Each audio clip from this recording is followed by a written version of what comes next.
They say war ends when the battle ends. The Assyrians disagreed. If you were a defeated king in the ancient Near East, surrender wasn't always the end of the story. Sometimes it was the beginning of a message. And the Assyrians, they were the masters of the message. Not because they were the biggest empire at first, not because they had infinite soldiers, but because they understood something terrifyingly modern. If you can control what people believe will happen to them, you can control what they do. So today on Wacky History, we're going into the part of Assyria nobody forgets once they hear it. The rituals of domination, the theater of humiliation, and what the Assyrians did to defeated kings that shocked even their enemies. But here's the twist.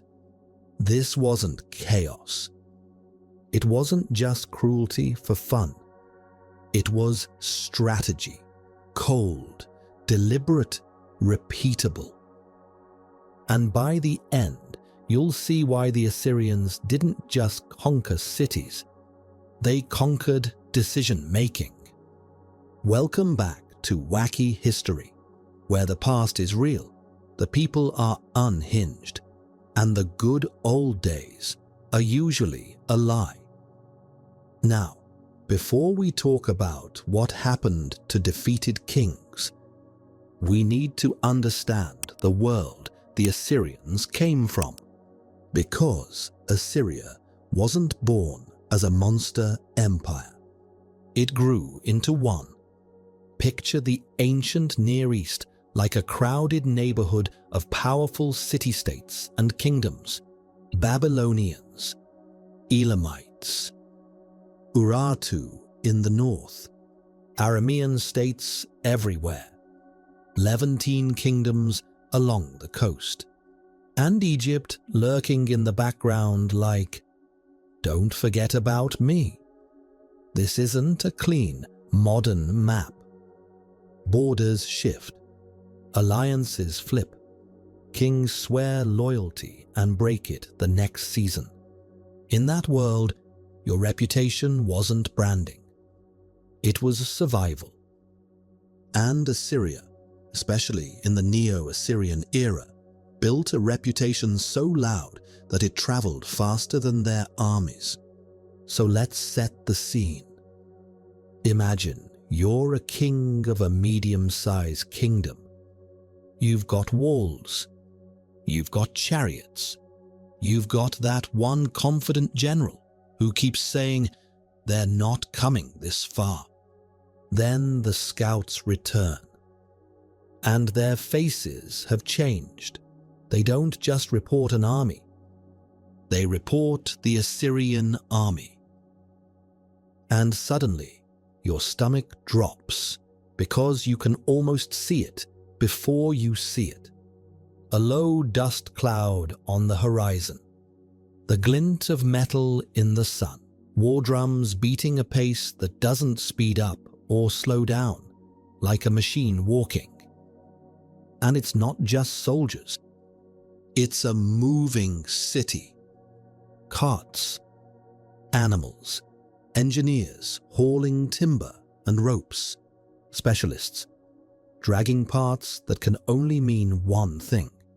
They plan to meet your walls up close.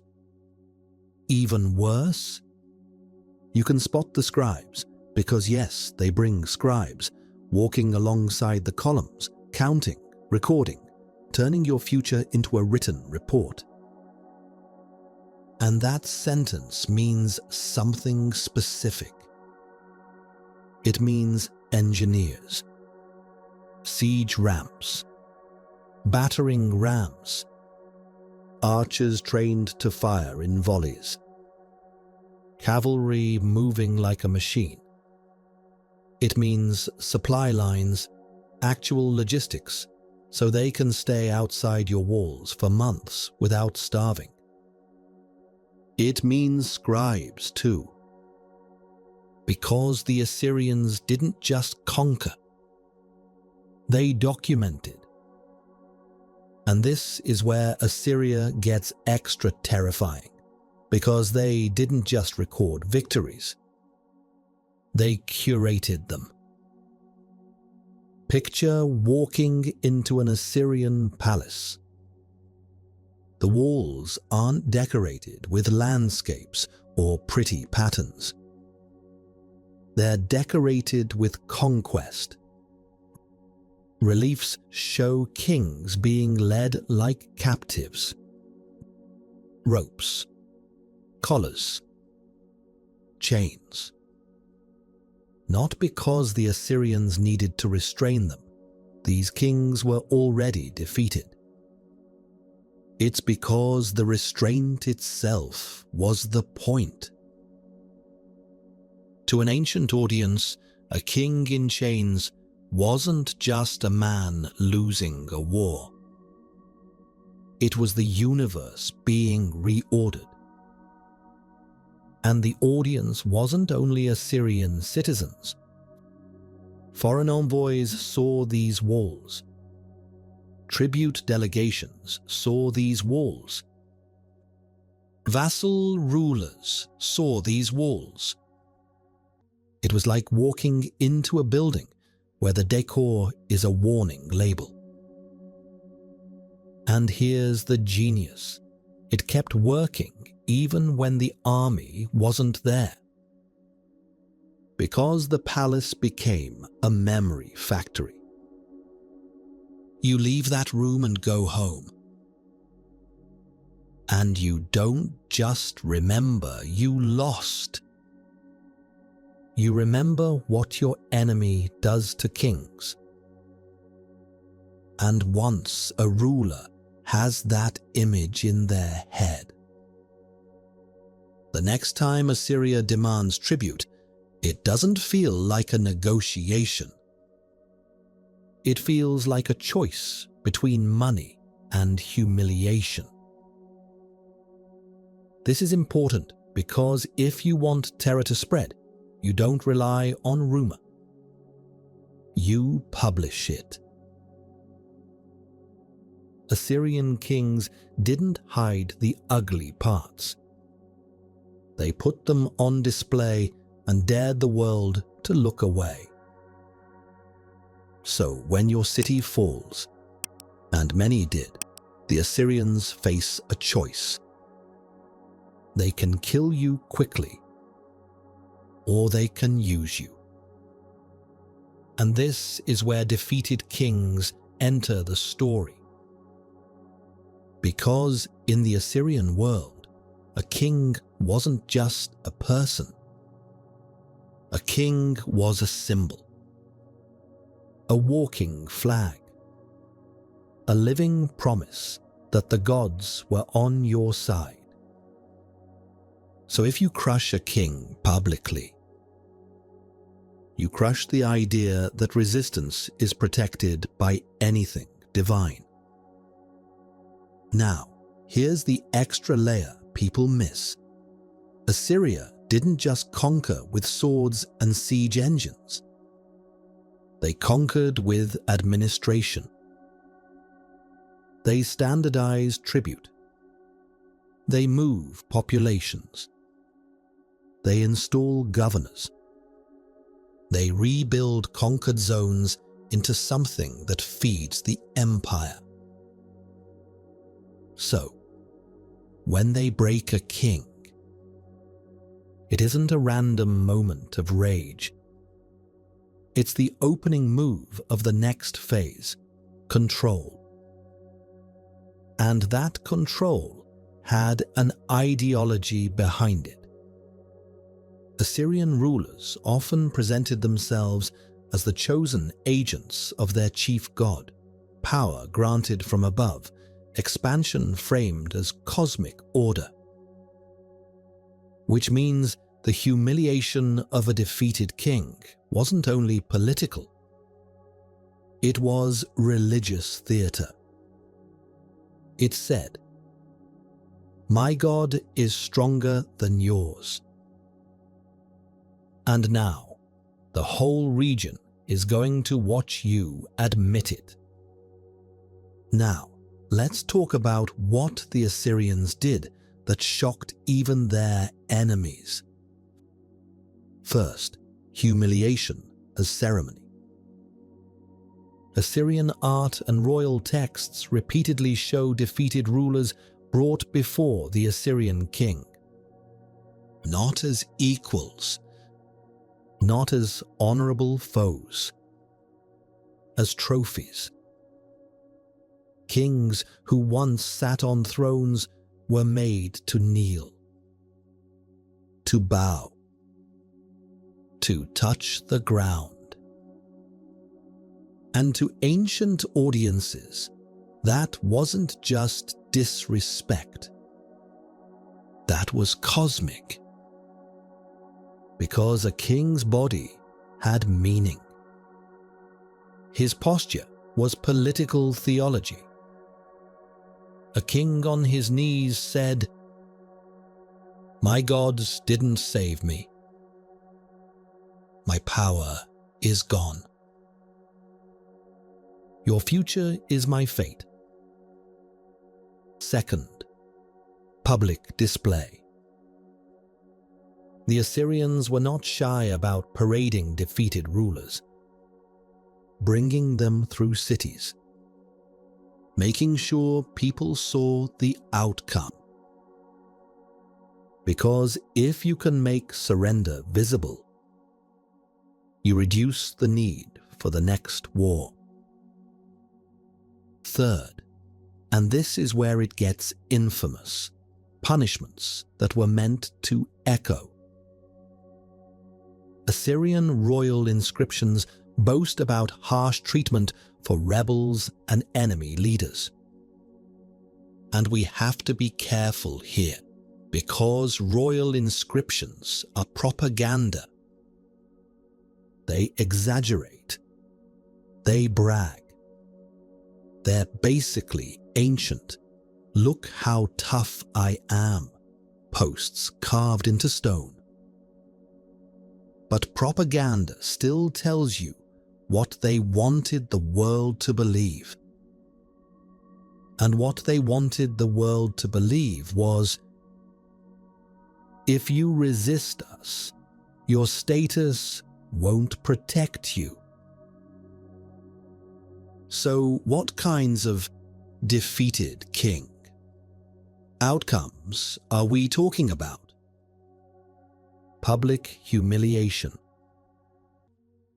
captivity, forced submission rituals, sometimes execution, especially for repeat rebels, and often symbolic degradation, turning a king into a walking contradiction of what kingship is supposed to be.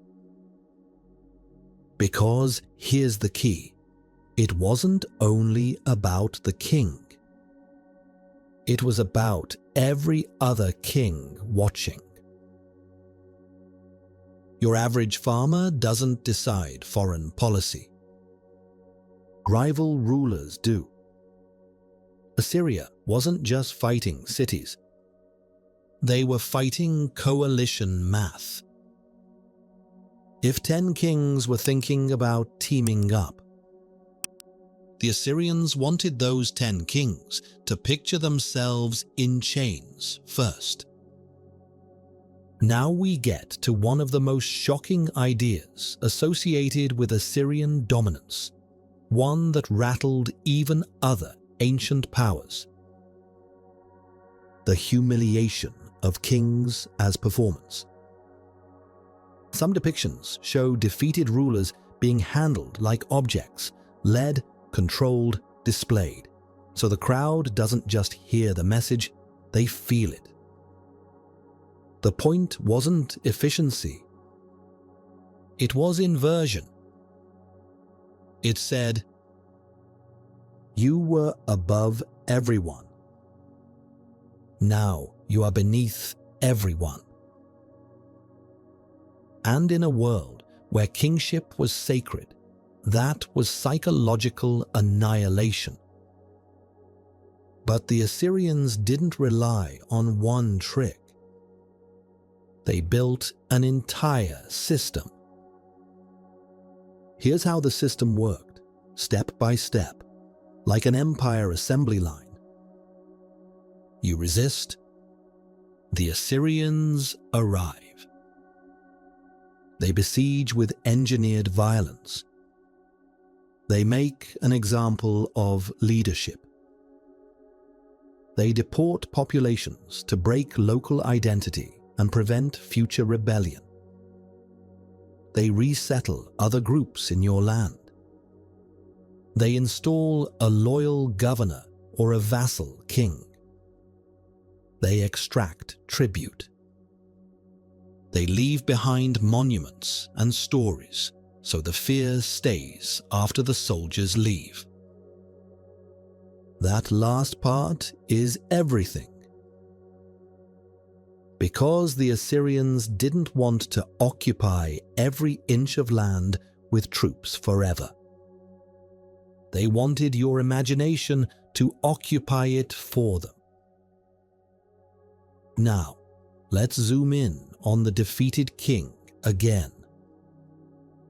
Imagine you're captured. You're brought into an Assyrian camp or palace, and you realize this isn't just a military defeat. They are deciding what your story will be.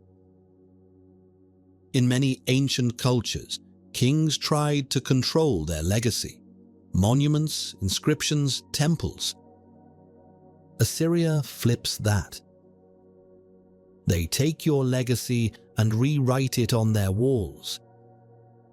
Your defeat becomes art. Your humiliation becomes public record. Your name becomes a warning. And that's why this shocked even their enemies. Because most ancient powers were brutal, yes. But the Assyrians were unusually systematic about broadcasting it. It's one thing to crush an enemy city. It's another thing to carve the crushing into stone and display it in a palace like a trophy case. Now let's add another piece, because this is where the defeated king's story becomes a whole ecosystem of fear. The Assyrians didn't just punish leaders. They separated leaders from the people behind them. That's what deportation really does. It doesn't just move bodies. It moves identity. If you rip a population out of its homeland and scatter it, you break the local network that keeps rebellion alive, family ties, clan loyalty, shared memory, sacred places. So, a defeated king wasn't only losing a battle. He was losing the base that made him a king. And then Assyria replaces that base with new people, new governors, new administrative rules, new tax pipelines. It's like ripping out the roots and planting your own forest.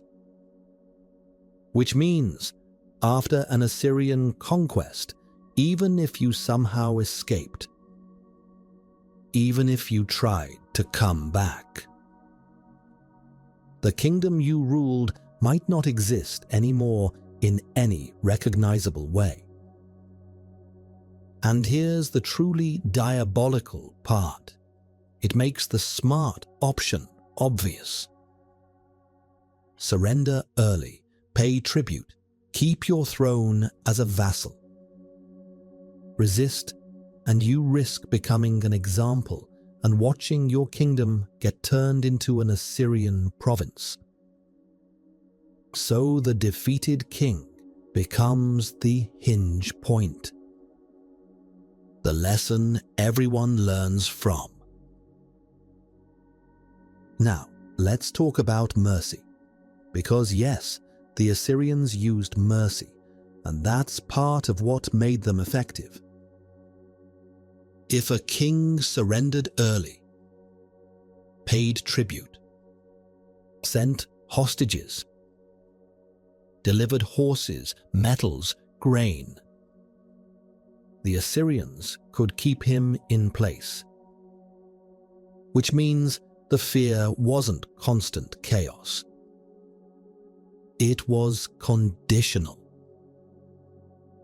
And conditional fear is the most powerful kind because it feels like a choice. You always had a door labeled obedience. And behind the other door was the story you'd heard carved into stone. That's how fear becomes a lever. Because the goal wasn't endless slaughter. The goal was compliance. So what did the Assyrians do to defeated kings? They turned them into proof. Proof that gods don't always protect you. Proof that status doesn't save you. Proof that resistance doesn't end in a heroic last stand. Sometimes it ends in captivity, public humiliation, and being used as a living billboard. And when other rulers heard those proofs, when they saw them carved into stone, replayed in stories, displayed in reliefs, they recalculated. Picture one of those rival courts late at night. A king pacing in a lamplit room while advisors argue in whispers. One voice says, "We can hold the walls." Another says, "Even if we hold, for how long?" And the priests are quiet because everyone is thinking the same unspoken thought. If we lose, it won't just be death. It will be a story our grandchildren are forced to look at, carved into someone else's palace. So they asked, "Is rebellion worth it? Or should I pay tribute and live?" Now, you might be thinking, how do we know what really happened? Good question. Because our sources include royal inscriptions that brag, palace reliefs designed to intimidate, and enemy accounts that sometimes describe Assyria like a nightmare with a flag. So here's the grounded truth. Some details are debated. Some are exaggerated. But the pattern is unmistakable. Assyrian rulers wanted the world to believe that defeated kings would be publicly broken. And that belief alone could win wars before they started. Now, let's talk about the genius of it. Because yes, it was genius, in the worst way. In a world of fragile alliances, the hardest thing to defeat isn't an army. It's hope. If a king believes he can resist and still walk away with dignity, he'll gamble. If he believes resistance ends with humiliation carved into someone else's palace wall forever, he pays tribute. Assyria turned defeat into a permanent advertisement. And here's the part that makes the Assyrians feel modern in a creepy way. They weren't just punishing individuals. They were shaping incentives. They made it rational to surrender. and irrational to rebel. That's how an empire expands faster than its manpower should allow. But terror has a cost. Because when you build your reputation on fear, you create two problems. 1. Every rebellion becomes personal. If you go easy, your reputation weakens. So, you have to keep escalating. 2. Your enemies eventually decide there's nothing left to lose. And that's when fear stops being a leash and becomes gasoline. Because if surrender means humiliation anyway, then some people choose the desperate option, fight to the end. And over time, Assyria's reputation becomes both weapon and trap. When the empire weakens, because all empires do, everyone remembers that what it felt like under Assyrian rule. And they don't negotiate. They aim to erase it. That's part of why, when Assyria finally falls, it falls hard. Now, bring it back to the defeated kings, the headline of today's story. The most shocking thing the Assyrians did wasn't one single act. It was the complete transformation of kingship from sacred power into usable material. They made kings kneel. They made kings submit publicly. They made kings into warnings. And by doing that, they attacked the backbone of the ancient world. The belief that rulers were protected by destiny. Assyria's message was brutal and simple. Your destiny is whatever we say it is. So when enemies said they were shocked, it wasn't just moral shock. It was strategic shock. Because they realized this wasn't a normal empire. This was an empire that turned fear into infrastructure. And it worked. Not forever. Nothing works forever. But long enough to redraw the world. So what do we do with this story? We don't need to pretend the Assyrians were uniquely evil in a world full of violence. But we also shouldn't sanitize what they proudly advertised about themselves. The real lesson is uncomfortable. Terror can be engineered. Humiliation can be policy. And sometimes the most powerful weapon isn't the sword. It's the story of what happens after the sword. If you want more of history's darkest, strangest strategies, told straight, told responsibly, and told with that wacky history edge, hit subscribe. Because the past isn't just what happened. It's why people stopped resisting. And that is where the real horror lives.